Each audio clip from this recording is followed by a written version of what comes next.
Hiya Dennis, lovely to meet up with yourself and Daniel and do some work on your game. Quick recap on the key points that we covered. The images that you see here on the screen initially are typical of the changes that we were looking to make. We had a swing that was shifted very much to the right, as can be seen here by the high exit on the top left.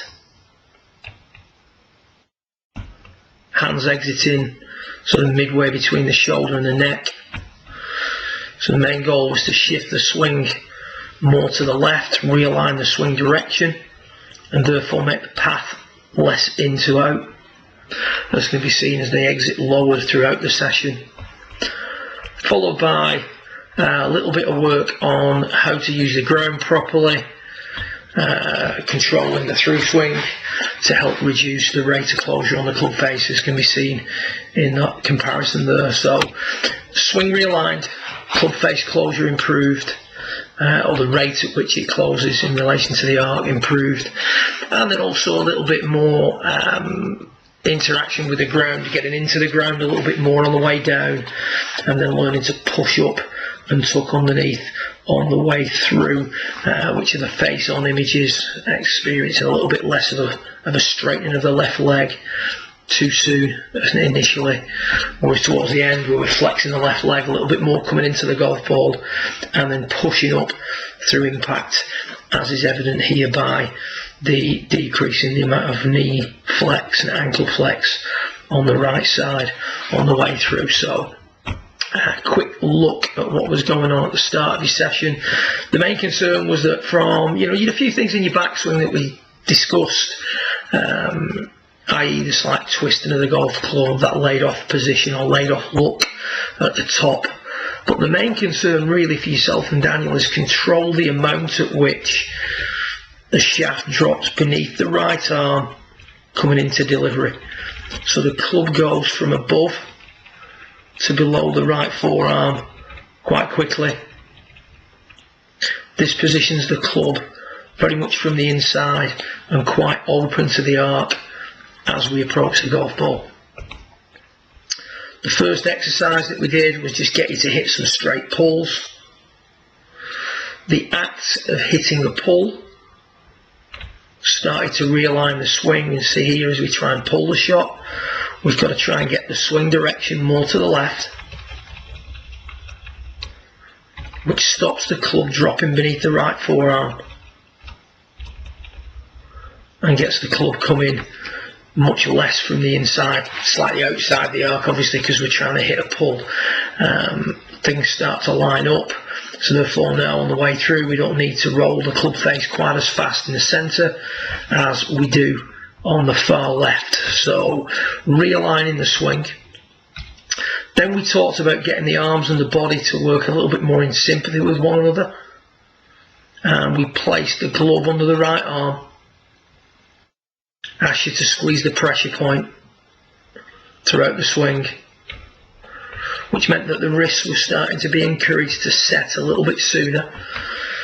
The position at the top of the golf swing was starting to look a little bit better aligned, a little bit less twisted with the left wrist, a little bit less laid off, and certainly the body and the arms much more connected at the top.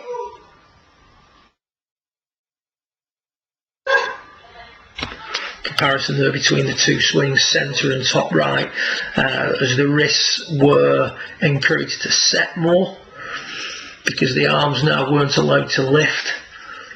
The shaft started to look much less laid off at this position, and he's starting to line up a little bit better with the hands at P4. The move from the top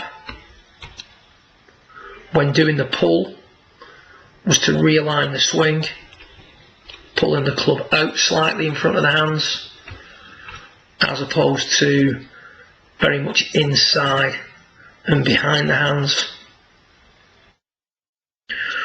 We talked about the position of the right shoulder at that point. Now here the right shoulder is being held back, whereas here the right shoulder is starting to return to where it was at address. So at P6, that is the time when the torso should be returned to its address flex, as you demonstrated in the middle footage. Towards the end of the session, this is you just hitting a shot. We can see that the right shoulder is working down and around much more. The shaft doesn't drop beneath the right forearm anywhere near as fast. And the club now has gone from being severely inside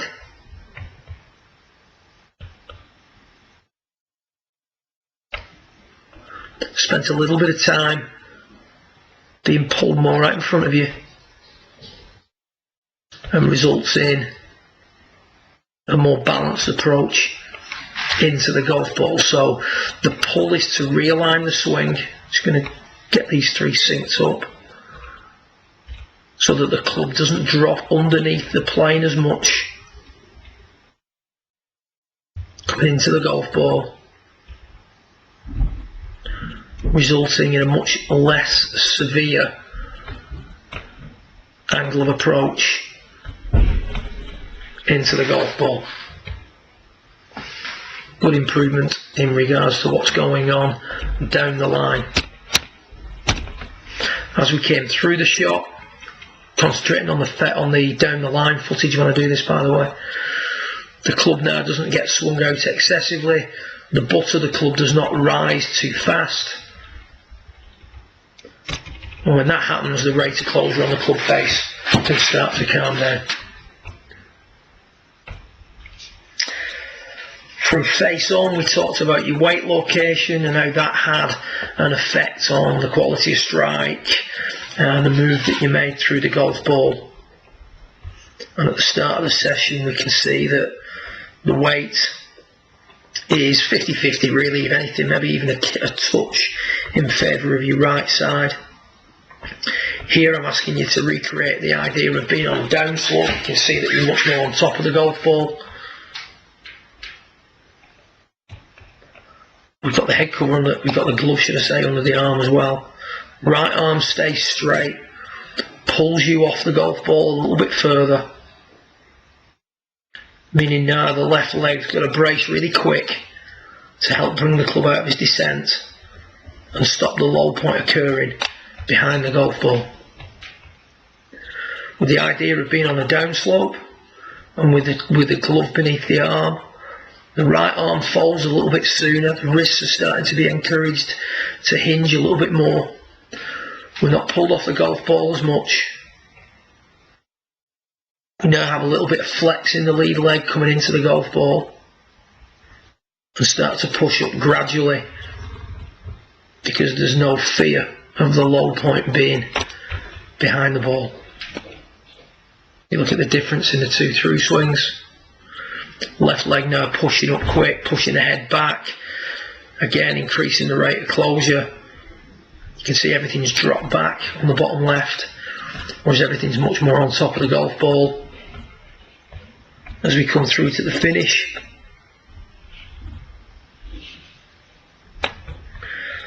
there's a lot of flex in the spine, in the pelvis,